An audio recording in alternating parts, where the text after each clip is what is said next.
Assalamualaikum warahmatullahi wabarakatuh. Saya Bu Tavia Berdiana dengan NIM 21051204053 kelas TIA jurusan Teknik Informatika. Kali ini saya akan bahas mengenai model infrastruktur jaringan. Sebelumnya kita harus mengetahui pengertian dari jaringan komputer. Jadi jaringan komputer itu apa sih?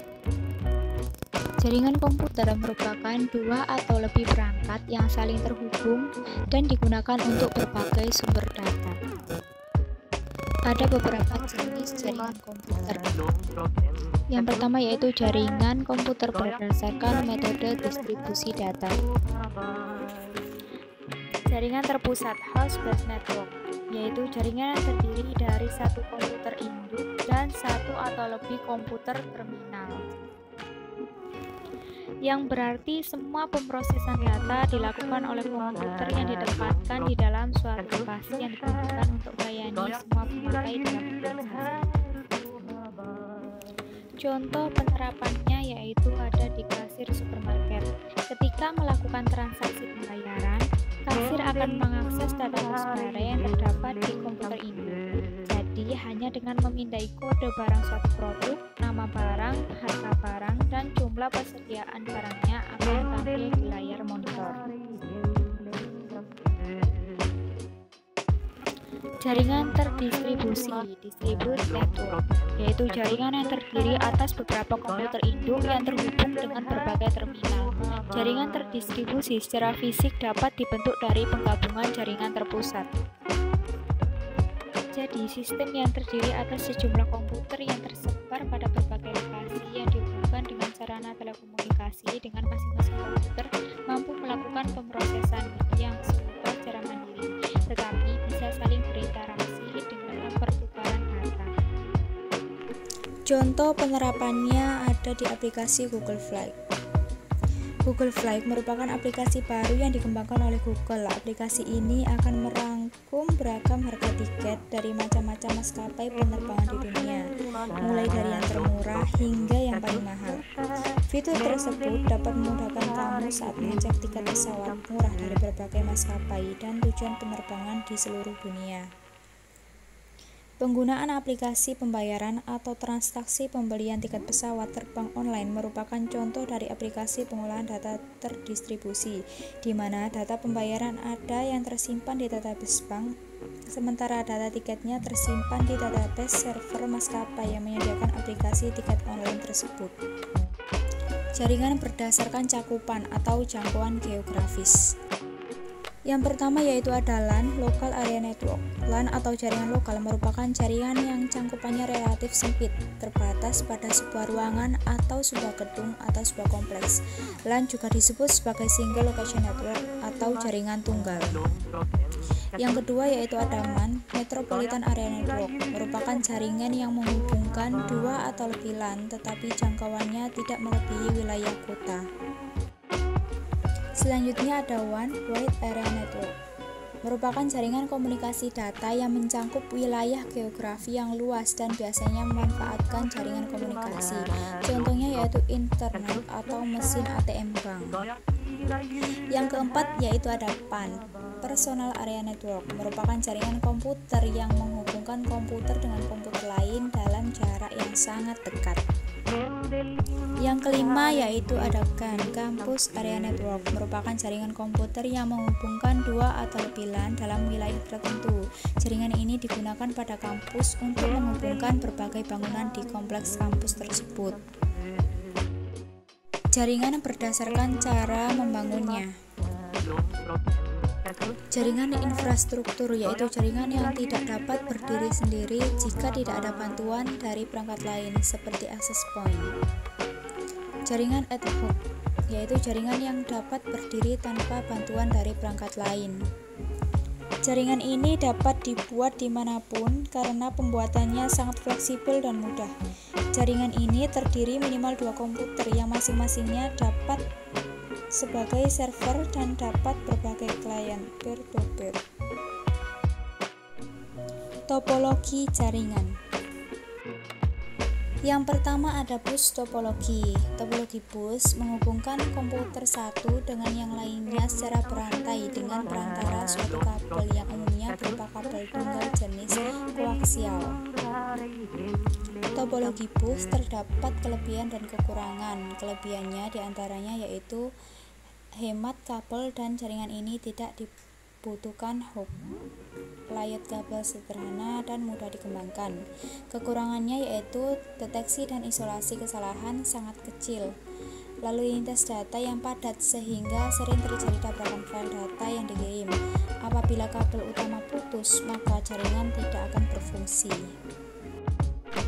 Ring topologi. Ring topologi menghubungkan satu host ke host setelah dan sebelumnya. Secara fisik, jaringan ini berbentuk ring atau lingkaran. Kelebihannya yaitu memiliki performa yang lebih baik daripada topologi bus, mudah diimplementasikan, konfigurasi ulang dan instalasi perangkat baru cukup mudah dan biaya instalasinya cukup murah.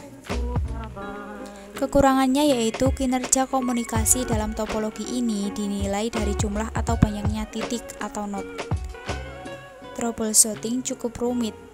Jika salah satu koneksi terputus, maka koneksi yang lain juga ikut putus, dan sering terjadi collision atau tabrakan data. Mesh topologi. Mesh topologi menghubungkan satu titik ke titik yang lainnya dengan kondisi di mana tidak ada hubungan komunikasi terputus secara absolut antar node komputer. Kelebihan dari mesh topologi yaitu jalur pengiriman data yang digunakan sangat banyak, besar bandwidth yang cukup lebar, dan keamanan pada topologi ini bisa dibilang sangat baik.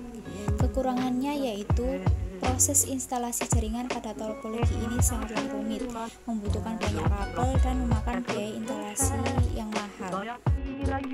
Star topologi. Star topologi menghubungkan semua kabel pada host ke satu titik utama. Titik ini biasanya menggunakan hub atau switch. Kelebihan dari star topologi yaitu penambahan atau perubahan komputer sangat mudah dan tidak mengganggu bagian jaringan lain, yaitu dengan cara menarik kabel menuju hub. Kontrol terpusat sehingga mudah dalam pengelolaan jaringan. Selanjutnya, kemudahan deteksi dan isolasi kesalahan atau kerusakan. Jika terdapat salah satu kabel yang menuju node terputus, maka tidak akan mempengaruhi jaringan secara keseluruhan. Hanya kabel yang terputus saja yang tidak dapat digunakan. Kekurangannya yaitu karena setiap node harus terhubung melalui central node. Ini mengakibatkan penggunaan kabel yang lebih boros. Dan jika hub rusak, maka jaringan yang berada dalam satu hubungan akan rusak. Jaringan berdasarkan aksesnya. Ada jaringan intranet dan jaringan internet. Jaringan intranet yaitu jaringan yang hanya bisa diakses oleh kalangan internal. Contohnya yaitu jaringan internal perusahaan, jaringan internet instalasi pemerintahan, dan jaringan yang internal organisasi. Jaringan internet yaitu jaringan yang dapat digunakan oleh semua orang atau publik dan dapat diakses kapan saja dan di mana saja. Jaringan berdasarkan metode koneksinya. Yang pertama yaitu ada jaringan berkabel. Jaringan berkabel merupakan jaringan yang menggunakan kabel untuk menghubungkan komputer satu ke komputer lainnya. Kabel yang biasa digunakan di dalam jaringan yaitu kabel koaksial, twisted pair yang meliputi kabel UTP, dan kabel STP serta serat optik. Yang kedua yaitu ada jaringan tanpa kabel atau nirkabel, merupakan jaringan yang menggunakan gelombang radio untuk koneksi antar komputer atau anggota jaringan. Jaringan berdasarkan siaran atau castingnya. Ada unicast, yaitu suatu metode pengiriman atau transmisi data dalam jaringan dengan mekanisme satu ke satu. Yang kedua yaitu ada multicast, yaitu pengiriman data dengan tujuan alamat grup dalam suatu jaringan atau satu ke grup. Yang terakhir yaitu ada broadcast, yaitu pengiriman data dengan tujuan semua alamat yang berada dalam satu jaringan, satu ke semua. Yang terakhir yaitu ada manfaat jaringan internet. Yang pertama yaitu sharing resource.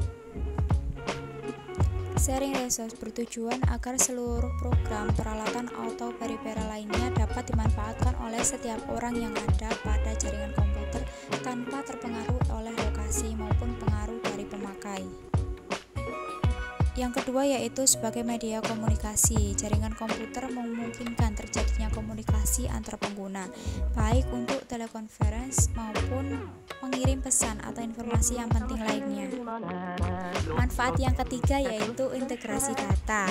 Jaringan komputer dapat mencegah ketergantungan pada komputer pusat atau satu komputer, karena setiap proses data tidak harus dilakukan pada satu komputer saja, melainkan dapat didistribusikan ke tempat lainnya.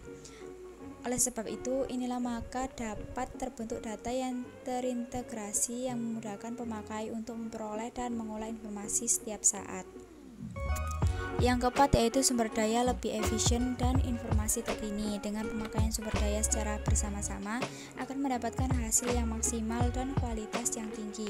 Selain itu dapat mendapatkan data atau informasi yang terbaru.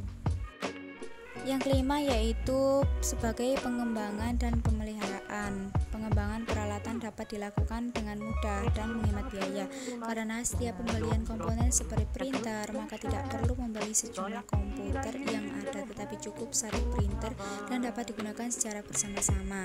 Jaringan komputer juga memudahkan pemakai dalam merawat hard disk dan peralatan lainnya. Misalnya, untuk memberikan perlindungan terhadap serangan virus, maka cukup memusatkan perhatian pada hard disk yang ada pada komputer pusat.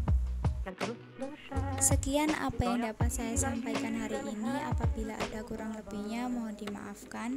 Wassalamualaikum warahmatullahi wabarakatuh.